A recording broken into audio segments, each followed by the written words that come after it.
అమర్నాథ్ పూర్వపు IT and industry మినిస్టర్గా రాష్ట్రంలో ఆయన పాలనా పరంగా ఆయన శాఖ పరంగా నా వల్ల సాధించిన విజయాలు ఇవి, మంత్రిగా నేను తెచ్చిన సంస్థలు ఇవి, ఆ సంస్థల ద్వారా నేను కల్పించిన ఉపాధి ఇది, రాష్ట్రానికి అనుకూలిన ప్రయోజనాలు ఇవి అని చెప్పని చెప్పుకునే స్థాయి విజయాలేమో అతని దగ్గర లేవు. మోస్ట్ ఫెయిల్యూర్ అండ్ డిఫాల్ట్ మినిస్టర్లుగా ఆ క్యాబినెట్ మొత్తం మిగిలిపోయింది. కాబట్టి ముఖ్యమంత్రి అలాగే పెద్దిరెడ్డి రామచంద్రారెడ్డి తప్పిస్తే మొత్తం క్యాబినెట్ మిగిలిన సహచరులందరూ ఓడిపోయారు.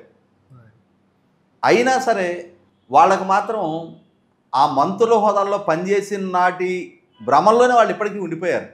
ఆ రోజులు ఎలా అయితే జగన్మోహన్ రెడ్డి గారు వైనాట్ 175 వైనాట్ కుప్పం అని చెప్పని తాను భ్రమల్లో బతుకుతూ ఏం జరుగుతుంది, ప్రజాభిప్రాయం ఎలా ఉందనేది పసిగట్టలేక తనను తాను మోసం చేసుకుంటా తన పార్టీని తన శ్రేణులను కూడా మోసం చేస్తూ వచ్చాడో, ఇప్పటికీ కూడా ప్రభుత్వం ఏం చేస్తుంది, పాలకులు ఏం చేస్తున్నారు, ఎన్నికల్లో వాళ్ళకి అంతటి విజయం ఎందుకు దక్కింది, మనకి ఇంతటి అపజయం ఎందుకు దక్కింది అనే రియలైజేషన్ ఏ స్థాయిలో కూడా లేకుండా అదే పాత చింతకాయ పచ్చడి రొట్టకొట్టుడు విధానాల్లో మార్పు లేదు, వాళ్ళ ఆరోపణల్లో మార్పు లేదు, వాళ్ళ వ్యవహార శైలిలో కూడా మార్పు లేదు.